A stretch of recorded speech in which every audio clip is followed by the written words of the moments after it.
Have you ever wondered why a piece of green paper printed in Washington determines the price of rice in Mumbai, oil in Moscow, and the electronics in Shenzhen? For 80 years, the US dollar hasn't just been money, it has been a weapon. But what happens when the world stops being afraid of the weapon? Right now, the tectonic plates of the global economy are shifting. We are witnessing the most dangerous financial divorce in history. On one side, you have the king dollar, backed by US military might. On the other side, you have the rebels, China, Russia, and global south, who are tired of asking for permission to trade. This isn't just about money. It is a game of thrones played with gold reserves, oil pipelines, and digital core. Why is the Russia desperate for a new coin? Why is India playing a double game? And why is China quietly hoarding gold while the US prints debt? To understand the future of your money, we have to look at the plan to kill the dollar. To understand the solution, you must first understand the trap. The world didn't choose the dollar by accident, it was engineered. After World War II, the US owned most of the world's gold. They told the world, peg your currency to the dollar and we will peg the dollar to the gold. It was a promise of stability, but in 1971, the US broke that promise. They detached the dollar from gold, turning it into a fiat money, paper backed by nothing but trust. So why did the world keep using it? The petrodollar. The US made a genius deal with Saudi Arabia. We will protect your royal family with our military. In exchange, you must sell your oil only in dollars. This created a trap.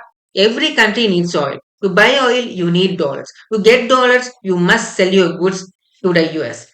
This created an infinite loop that made the US dollar the oxygen of global economy. If you try to stop breathing oxygen, you will die. That is why replacing the dollar takes so long. It is not just a currency, it is the plumbing of the entire world.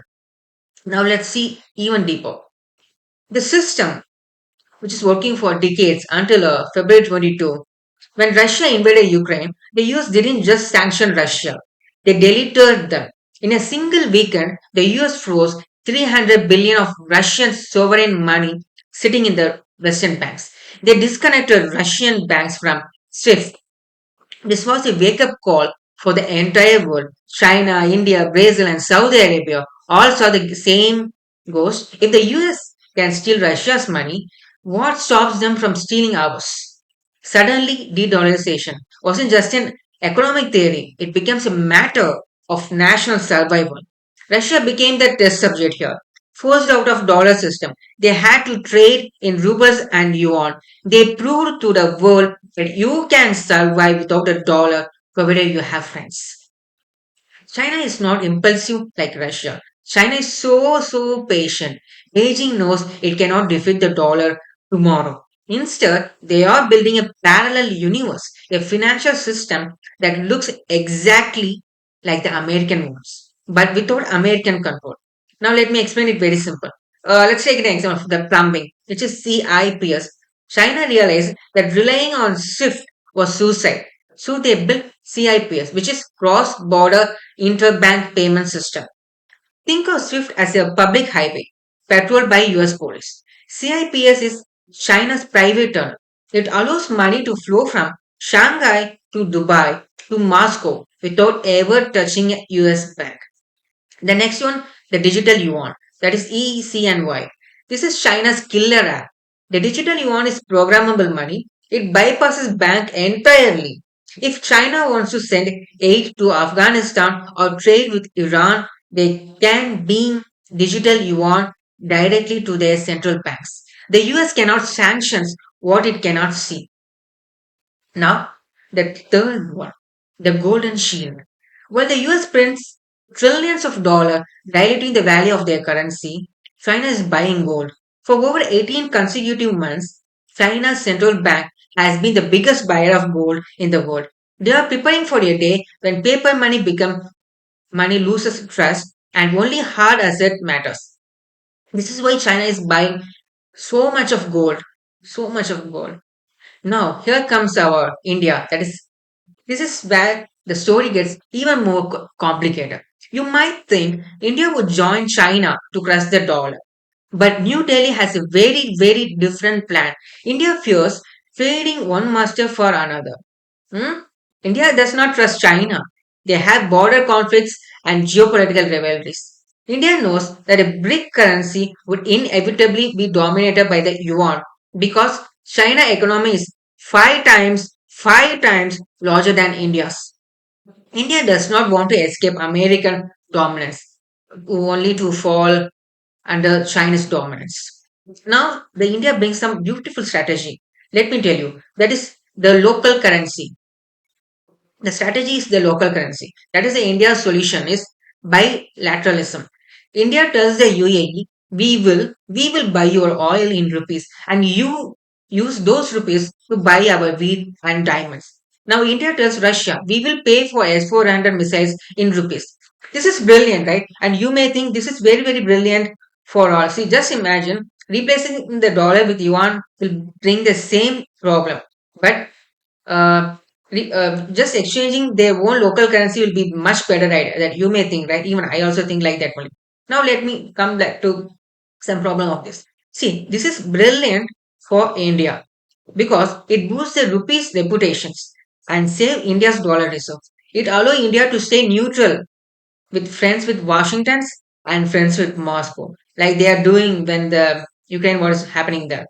But subservient to be neither. Now let's come to the BRICS coin. That is, there's a lot of hype about a BRICS currency, often called the unit, that would be backed by gold. The idea is to create a currency that the US cannot print and cannot freeze. What is the benefit of BRICS? If BRICS nation trade in this coin, the US loses its power to sanction. The weapon that becomes useless. So it can't sanction any country in the world, and the Russia will be escaped from this one. It would lower transaction cost. This is the most important thing, guys. It will really lower transaction cost and creates a massive economic block that rivals the G7. But what is the demerits? Why it is failing? Simple. Inflation mismatch. Look, inflation in Russia is different from China, which is different from South Africa also. How do you set one interest rate for all of them? This is the one big problem. The next one, the trust deficit. Just imagine, would Brazil trust a central bank located in Shanghai? Or okay, it's okay. Or will the India trust a monetary policy decided by Russia? There are so many trust deficits are here. But I hope they will bring some of the best plan to overcome these issues. Now let's come to the euro warning. This is one of the main reason also. Look at euro. What I say, the euro created a massive problem because strong economies like Germany were tied to weaker ones, Greece. Here, BRICS want to avoid this trap because BRICS learning the problems from the previous one like Euro. So this is also another problem which is making this plan to work immediately. So this is the main reason it taking so long, guys. We cannot replace dollar immediately like this. They are not trying to create a coin you can fold in your hand. They are trying to create a digital settlement layer, a calculator that balances trade without using dollars. I hope you have understood. Now that comes another doubt for us. See, look, if Russia hates dollar, India hates dollar, China hates dollar, and Saudi hates dollar, and every country hates dollars. Why these countries are using dollars for this one? Why not dump it today? You may think like that, right? Now let me tell you the simple logic. Look, China holds nearly 800 billion in US debt. Just imagine if China sells all its dollar tomorrow, the value of the dollar crashes. But the value of China's own saving also crash. The American market, who buys Chinese goods, would collapse. At the same time, destroying China's factory economy. It is a situation of mutually assured destruction. China cannot kill the dollar without hurting itself. Yet, there is another beautiful way. The long time is simply China slowly, carefully selling off its dollar and replacing them with gold and factories, lightening the load before they cut the rope. This is what China is doing. They are very, very brilliant guys. We should appreciate that. See, look, guys, we are not heading for a world where the yuan replaces the dollar. That is unlikely. We are heading for a multipolar world.